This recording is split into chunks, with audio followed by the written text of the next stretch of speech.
500 meters to go that I really like let myself celebrate and think about it all, and then it was like enjoying the moment, like high-fiving with the people. Like there were so many people there, the atmosphere was so good.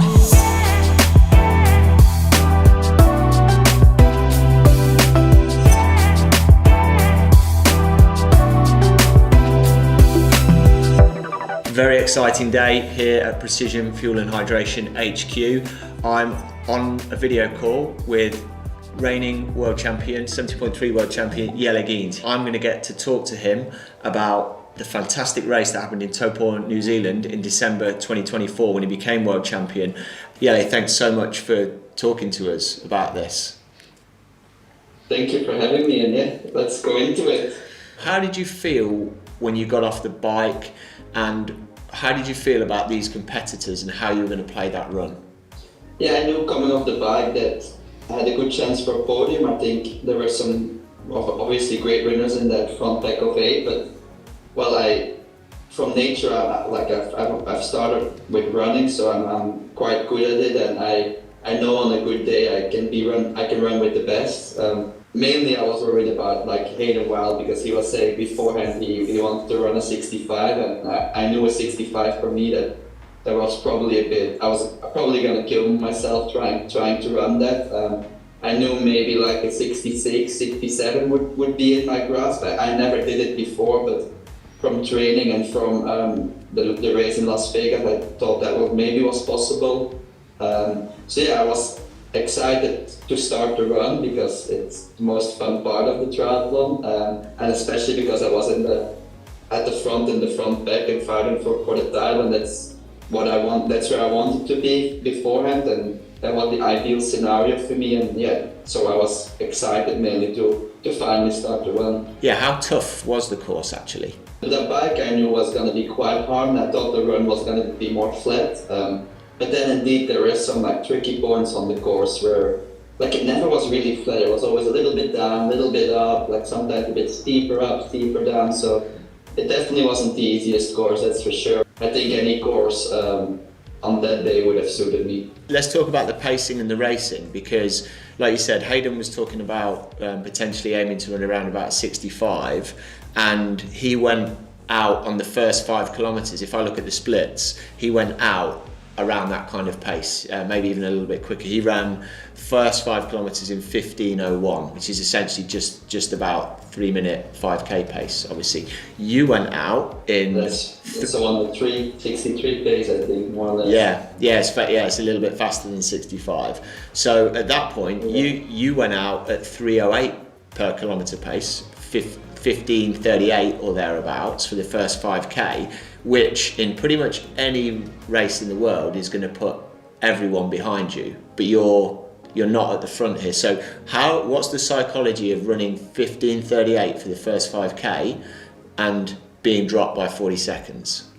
Well, I guess the good thing was that we didn't came out of transition exactly together, so I wasn't like, mentally dropped. Like I had a 15-second deficit, I think, to start with. And to be honest, I started the first 2k also like way too quick, and because I wanted to try and see if I could catch him like straight away, which obviously didn't happen. And after 2k, I was like, okay, I really need to slow down a bit. It is just like, wishful thinking to be able to run this for 21k. So I slowly started to get more into like a pace that was sustainable for 21k, and so after that 5k split, I was still, I guess, a little bit maybe faster than what I was aiming for beforehand. I was thinking like a 3:10, 3:11 per kilometer would be possible, and I did 3:08 then in the first 5k.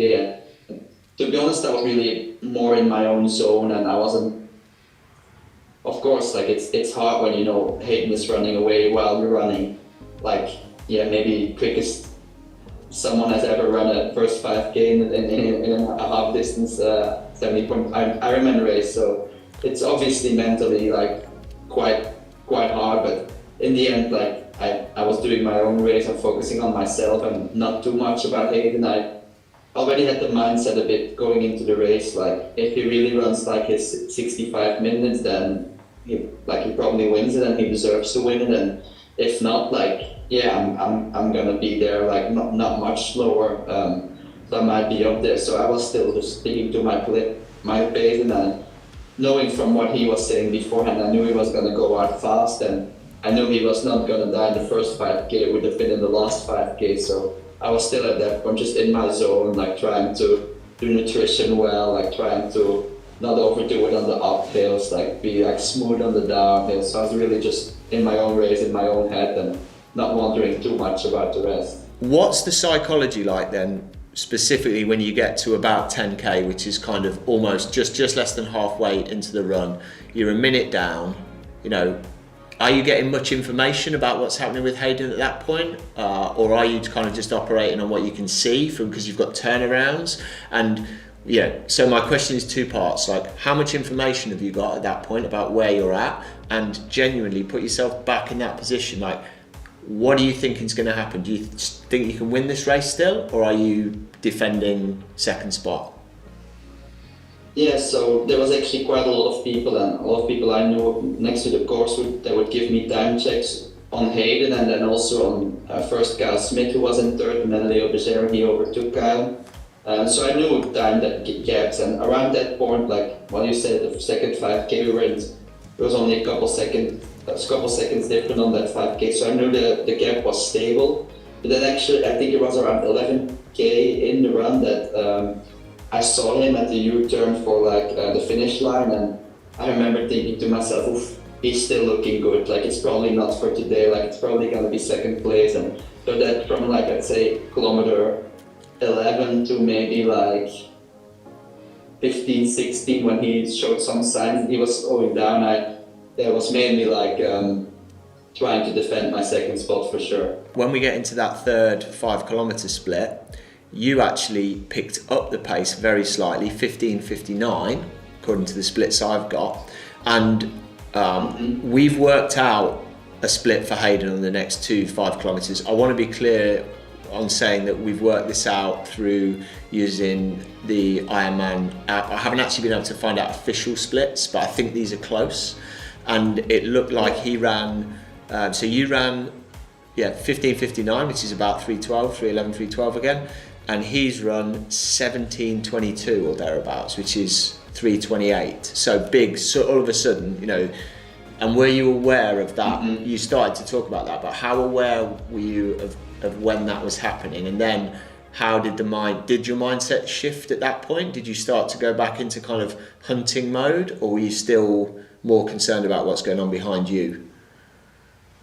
Yeah, so I was, like you said, like I was in a sustainable pace that I knew I could follow, and so my 10 to 15 kilometer pace split was more or less the same than the one before, slightly faster, probably also due to the course, I'd say.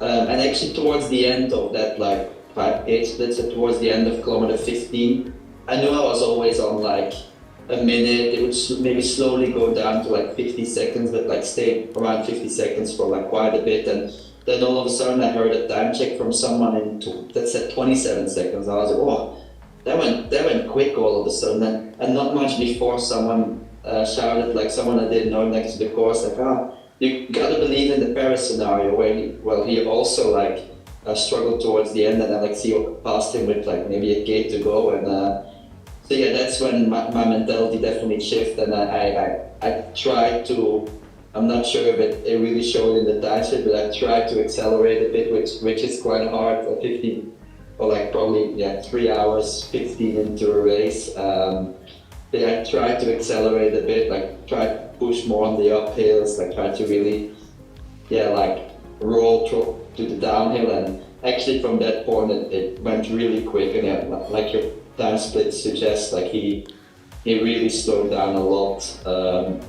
Like it's not that he was like running 5K to 5 seconds per K slower, he was running like 15, 20 to like maybe towards the end maybe even 30 seconds per K. So it went very quick from where I was thinking this is gonna be for second spot to like, oh yeah, he's like having a hard time to like catching him at like was within 1 or 2K. So it went like super quick, and then also he couldn't really do anything anymore. Like he, really was, the wheels fell off, and that was it basically. What was your mindset for that actual pass?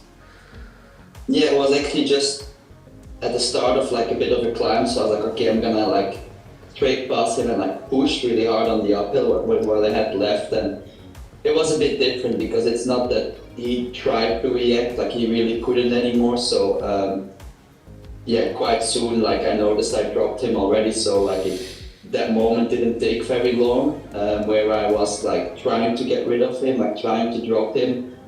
So you could just, like at that point, you could just see he was really struggling and that my pace was a lot faster. So there wasn't too much like mentality or like too much thought into that pass. It just happened naturally. Very few athletes ever get to lead a race, let alone one of the biggest races in the world, the World Championship. So you've made the pass and you go into the lead. How does that make you feel? Does that give you more energy? Does it make you feel exhilarated, or were you a little bit, scared, or how did you feel for that last bit?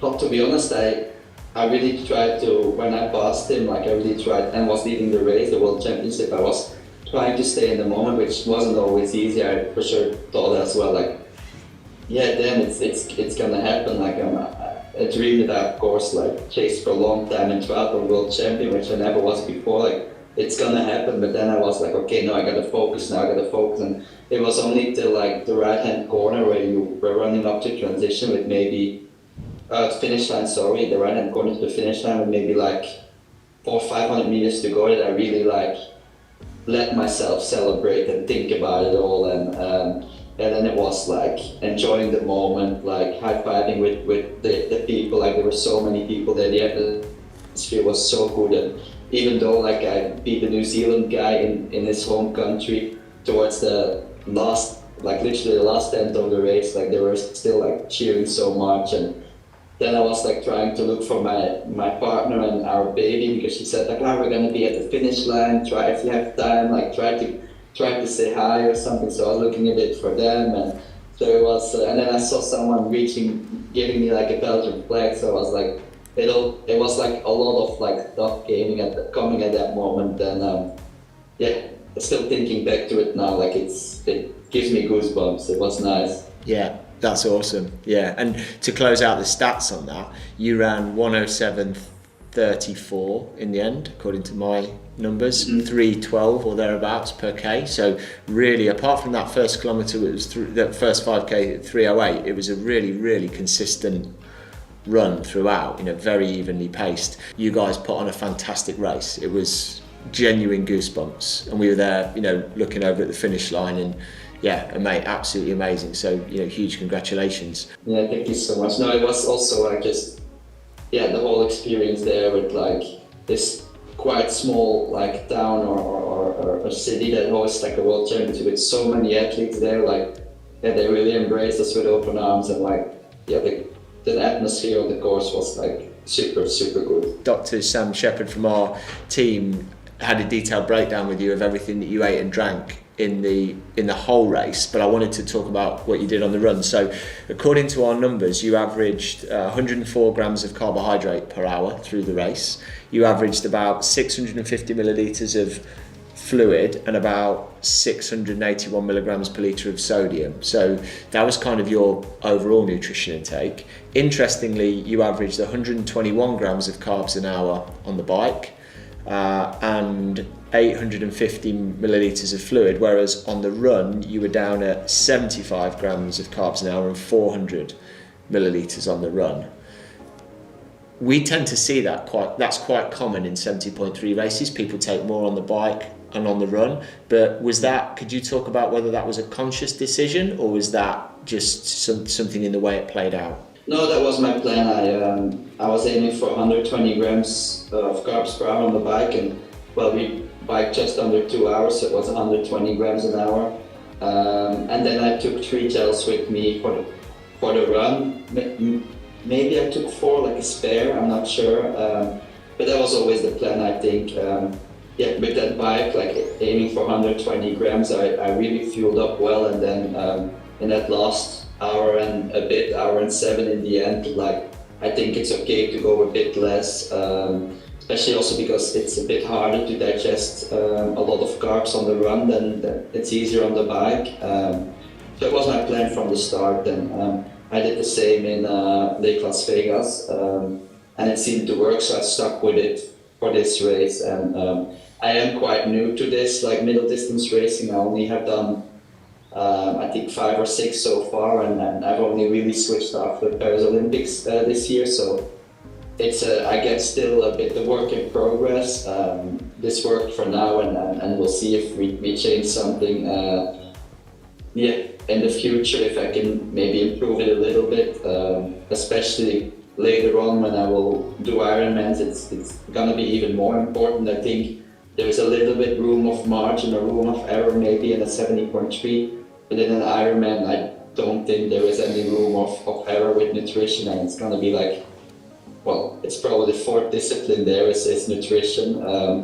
So there it's gonna be even more important. But it was my plan, and it worked well, and it worked out, and yeah, I'm happy with how I executed it. That was genuinely fascinating to really like get inside your head and how the World Championship was won. We're absolutely stoked to have you as part of the team, and yeah, we'll see you out on the road at the races in 2025. Definitely, thank you very much, and yeah, very excited to be part of the team.